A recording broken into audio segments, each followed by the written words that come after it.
मुनि अष्टावक्र राजा जनक को समझाते हुए कहते हैं कि शुद्ध आत्मा का अनुभव करने वाले ज्ञानी के लिए विधि, वैराग्य, त्याग या शांति का कोई अस्तित्व नहीं है। वह केवल शुद्ध आत्मा के स्वरूप को देखता है, न कि दृश्य भाव को। परमात्मा स्वयं निराधार है, वही सबका आधार और सब कुछ उत्पन्न करने वाला है। विज्ञान भले ही सृष्टि में 106 तत्वों को मान्यता देता हो, लेकिन अध्यात्म इसे भी पार करते हुए यह कहता है कि वह मूल तत्व एक है और 106 तत्व भी मूल तत्व नहीं, बल्कि यौगिक रूप है। पूरी सृष्टि उसी परम तत्व की अभिव्यक्ति और विस्तार है। इसे बनाने का कोई कारण या उद्देश्य नहीं है।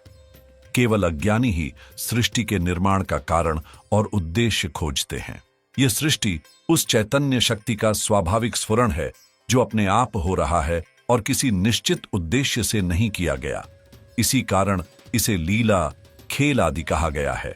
चिड़ियां चहचहाती हैं, मोर नाचते हैं, पक्षी उड़ते हैं, बच्चे उछल कूद करते हैं, फूल खिलते हैं, झरने बहते हैं और मनुष्य इच्छाओं से प्रेरित होता है। ये सभी उस चैतन्य की सहज अभिव्यक्ति हैं। इसके पीछे परमात्मा की न कोई इच्छा है और न ही कोई उद्देश्य, लेकिन अज्ञानी लोगों ने इन सब के लिए उद्देश्य तय कर दिए हैं। वे कहते हैं कि परमात्मा ने संसार इसलिए बनाया ताकि तुम मुक्त हो सको, अपने पापों को धो सको और ज्ञान प्राप्त कर सको। यह सब विकृत मानसिकता और संकीर्ण दृष्टिकोण का परिणाम है। अष्टावक्र बताते हैं कि ऐसी विकृत दृष्टि केवल अज्ञानी की ही होती है। इसी कारण वह स्वयं को मुक्त करने के लिए तरह तरह की विधियां अपनाता है। वह संसार से वैराग्य लेकर घर छोड़ देता है, जंगलों में चला जाता है और घर गृहस्थी, धन संपत्ति आदि का त्याग कर देता है। उसे यह भ्रम होता है कि यहां सब छोड़ने पर स्वर्ग में सब प्राप्त होगा। कुछ लोग मृत्यु के समय दान आदि करते हैं ताकि यह वस्तुएं आत्मा के साथ आगे भी बनी रहें। कुछ अधिक चतुर होते हैं और इस सामग्री को पहले ही यानी मृत्यु से पूर्व अग्रिम भेज देते हैं ताकि मरने के बाद उन्हें सब पहले से तैयार मिले। यह सब भ्रम और मूर्खता है, परंतु ज्ञानी इन बाहरी भावों को नहीं देखता। वह केवल शुद्ध आत्मा के स्फुरण को देखता है और उसी का अनुभव करता है। ऐसे ज्ञानी के लिए न तो कोई विधि शेष रहती है, न ही उसे वैराग्य या त्याग की आवश्यकता होती है। वह परम शांत अवस्था में स्थित रहता है और शांति प्राप्त करने के लिए कोई प्रयास भी नहीं करता। अष्टावक्र आगे समझाते हैं कि जो व्यक्ति अनंत रूपों में स्फुरित प्रकृति को नहीं देखता, उसके लिए न बंधन का कोई अर्थ है और न ही मोक्ष का। न उसमें हर्ष होता है, न विषाद। यह सृष्टि आत्मा का केवल स्फुरण है जो अनंत रूपों में प्रकट हुई है। सृष्टि में जो विभिन्न रूप दिखते हैं वे सब प्रकृति द्वारा निर्मित हैं और माया का स्वरूप है। यह स्फुरण केवल शक्ति का प्रदर्शन है जिसमें चेतन तत्व आत्मा सूक्ष्म रूप से व्याप्त है। अज्ञानी व्यक्ति स्थूल प्रकृति को ही देखता है और इसी को सब कुछ मानकर उससे मोहित होता है। यही उसका बंधन बन जाता है। जबकि ज्ञानी इस जड़ प्रकृति को माया समझते हुए इसके कारणभूत आत्मा में विश्राम करता है और वहीं स्थित रहता है। इसलिए प्रकृति ज्ञानी के लिए बंधन नहीं बन सकती। जब बंधन ही नहीं है तो मोक्ष का सवाल ही नहीं उठता। अतः ज्ञानी बंधन और मोक्ष की कल्पना से भी परे होता है। सभी हर्ष और शोक प्रकृति जन्य हैं, जो द्वंद्व और स्वयं को मन और शरीर मानने की भूल के कारण उत्पन्न होते हैं। चेतना को प्राप्त ज्ञानी न हर्ष का अनुभव करता है न शोक का। वह परमानंद की अवस्था में स्थित रहता है। अष्टावक्र आगे कहते हैं कि बुद्धि की सीमा तक फैला यह संसार माया मात्र है। यहां ममता रहित, अहंकार रहित और कामना रहित ज्ञानी ही वास्तविक शोभा पाता है। संसार में क्या है? मोह, ममता, राग, द्वेष, ईर्ष्या, घृणा, प्रेम, कामना, तृष्णा, अहंकार, लोभ, यही सब तो संसार है। यह सब प्रकृति जन्य सृष्टि को सत्य मानने की भूल के कारण ही उत्पन्न होता है। जो भ्रम माया है, उसी अज्ञान के कारण जीव अनेक कष्टों को सहन करता है। बुद्धि भी विचारों को जन्म देती है, लेकिन यह केवल मन को संतुष्ट करने के लिए कार्य करती है और अच्छे बुरे, सद असद का भेद करती है। यह मन की चाटुकार सेविका मात्र है। अष्टावक्र कहते हैं कि बुद्धि की सीमा तक यह संसार माया से भरा हुआ है। सत्य का कहीं भी अस्तित्व नहीं है। सत्य केवल आत्मा है। जिसने आत्मा को पहचान लिया वह ममता, अहंकार और कामना से मुक्त हो जाता है। इस क्षुद्र वासनामय जगत का कोई प्रभाव उस पर नहीं पड़ता। ऐसा ज्ञानी ही वास्तविक शोभा का पात्र है। अज्ञानी प्रकृतिजन्य इस सृष्टि में ममता, अहंकार और कामना में ही बंधा रहता है, इसलिए ऐसा शूद्र शोभा नहीं देता। अष्टावक्र कहते हैं, अक्षय अवस्था को प्राप्त ज्ञानी आत्मा को देखता है। उसके लिए विद्या, संसार, शरीर या ममता का कोई बंधन शेष नहीं रहता। अष्टावक्र कहते हैं कि अविनाशी और संताप रहित आत्मा को देखने वाले मुनि के लिए विद्या, विश्व, देह, अहंता और ममता का कोई अस्तित्व नहीं होता।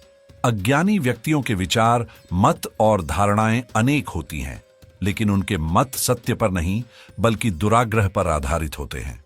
वे सत्य को जानने की इच्छा नहीं रखते, बल्कि जिसे वे मानते हैं उसी को सत्य साबित करना चाहते हैं। इसी कारण से सांप्रदायिकता, विरोध, वैमनस्य और हिंसा जैसी समस्याएं उत्पन्न होती हैं।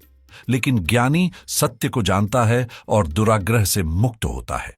इसी कारण सभी ज्ञानी एक ही सत्य को मानते हैं। ऐसे ज्ञानी कहते हैं कि परमात्मा तुमसे अलग नहीं है। वह न तो आकाश में शासन कर रहा है, न स्वर्ग में है, न मंदिर में, न मस्जिद में और न गिरजाघर में। वह बाहरी खोज का विषय नहीं है जिसे ढूंढने से पाया जा सके। परमात्मा कोई ऐसा पदार्थ नहीं है जिसे आंखों से देखा जा सके। ऐसी सभी धारणाएं बचकानी और मूर्खतापूर्ण हैं। जो आत्मज्ञान से वंचित हैं और मानसिक धरातल से ऊपर नहीं उठ पाए हैं, वही परमात्मा के बारे में ऐसी बातें करते हैं। लेकिन जिन्हें आत्म अनुभूति हुई है, वे बताते हैं कि परमात्मा ऊर्जा का अनंत सागर है। समस्त सृष्टि उसी ऊर्जा की अभिव्यक्ति है और यही ऊर्जा का खेल है। शरीर और आत्मा भी उसी ऊर्जा के रूप हैं जिसे परमात्मा कहा जाता है। इससे अलग कोई परमात्मा नहीं है। जिसने इस अविनाशी और संताप रहित आत्मा को जान लिया, उसने सब कुछ जान लिया। उसके लिए विद्या और अविद्या, ज्ञान और संसार, देह और अहंता, ममता आदि का कोई महत्व नहीं रहता। ये सभी अज्ञान से उत्पन्न हैं और केवल अज्ञानी को प्रभावित करते हैं। ज्ञानी केवल आत्मा को जानने वाला होता है, जिससे अज्ञान जनित ये सारी भ्रांतियां समाप्त हो जाती हैं। अष्टावक्र आगे कहते हैं कि यदि कोई जड़ बुद्धि मनुष्य निरोध जैसे कर्मों को त्याग भी दे, तो तुरंत ही वह मनोरथों और प्रलापों में संलग्न हो जाता है।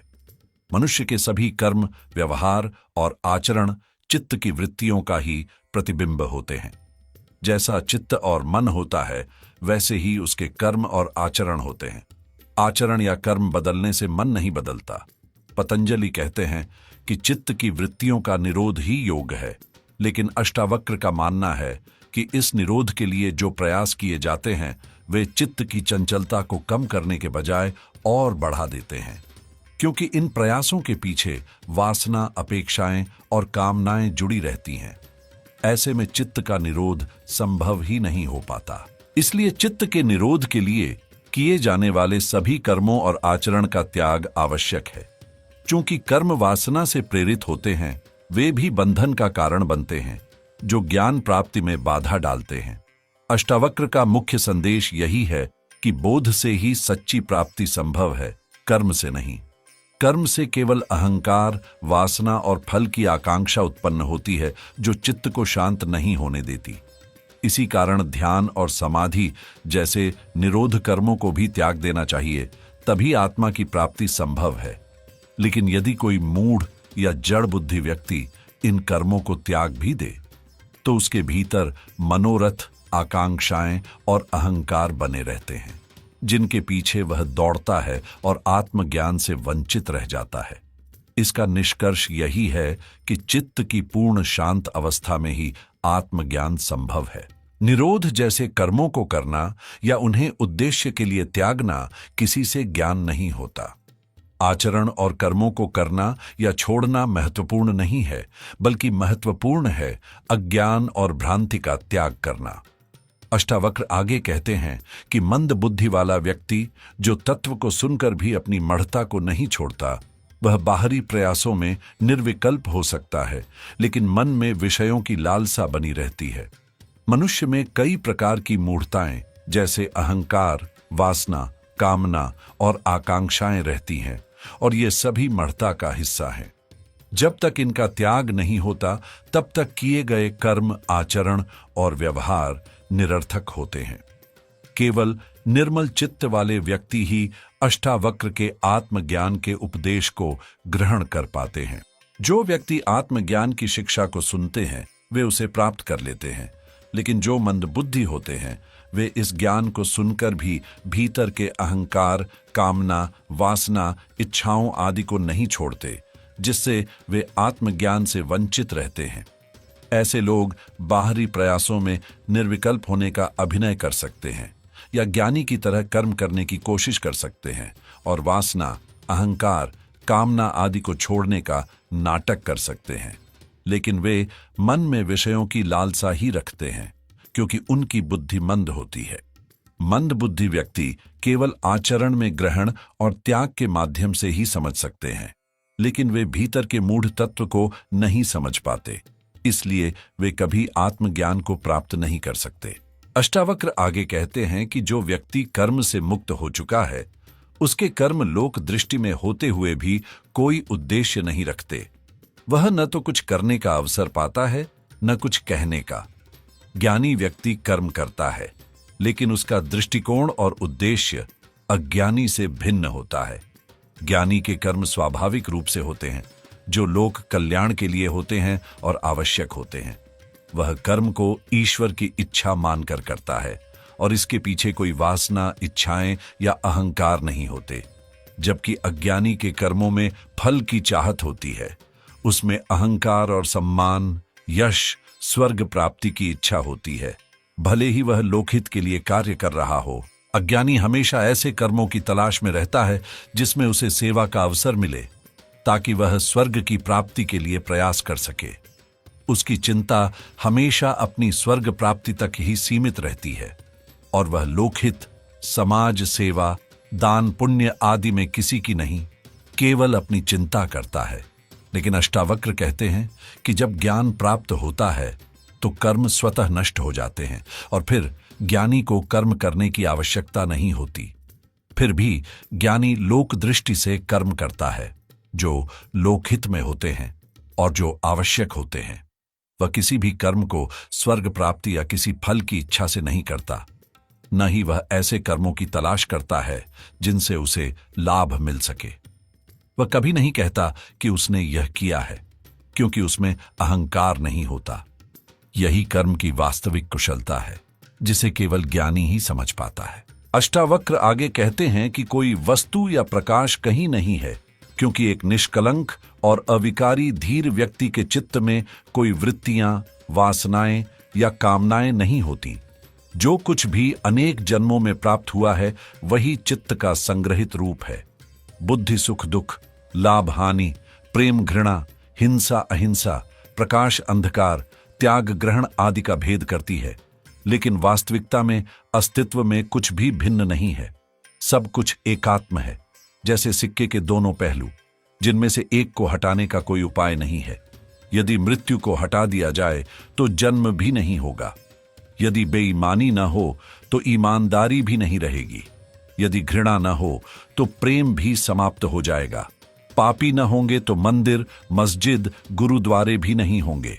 और यदि बीमारी न हो तो स्वास्थ्य का कोई अस्तित्व नहीं रहेगा।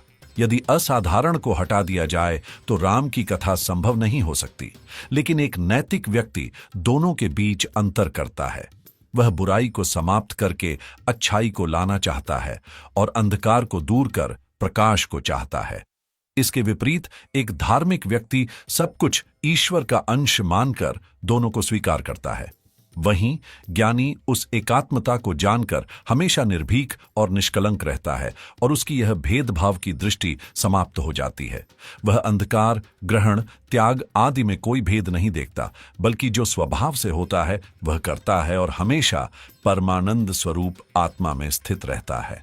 अष्टावक्र आगे कहते हैं कि धैर्य और विवेक कहाँ होते हैं, जब स्वभाव ही निराकार और अनिर्वचनीय हो। योगी को कहां धीरता और विवेकता मिलती है, जब वह स्वभाव से रहित होता है। जहां भय होता है वहीं निर्भयता का विचार किया जाता है। जहां माया है वहीं विवेकता उत्पन्न होती है, और जहां व्याकुलता होती है वहीं धैर्य की आवश्यकता महसूस होती है। लेकिन जो योगी उस परम रस को जान चुका है वह हमेशा उसी में डूबा रहता है। उसका स्वभाव अनिर्वचनीय हो जाता है। वह द्वंद्वों से पार हो चुका होता है और केवल एक रस में लीन रहता है। उसे किसी सिद्धांत, परंपरा या आदत से बंधा नहीं देखा जा सकता। उसके लिए यह कहना मुश्किल हो जाता है कि वह किस स्वभाव का है, क्योंकि वह स्वभाव से मुक्त होता है। वह आत्मा के स्वभाव के अनुसार ही चलता है। जो व्यक्ति सांसारिक दृष्टिकोण से परे होता है वह अज्ञानी नियम, संयम, मर्यादा, अनुशासन, सिद्धांत, कर्तव्य और विवेक में बंधकर जीवन व्यतीत करता है। वह पूर्ण स्वतंत्रता का अनुभव करते हुए इन छोटे छोटे बंधनों से मुक्त होकर ही व्यवहार करता है और उसे पहचानना कठिन होता है। इस प्रकार अष्टावक्र गीता के इस सरल व्याख्यान का यह भाग संपूर्णता की ओर अग्रसर होता है।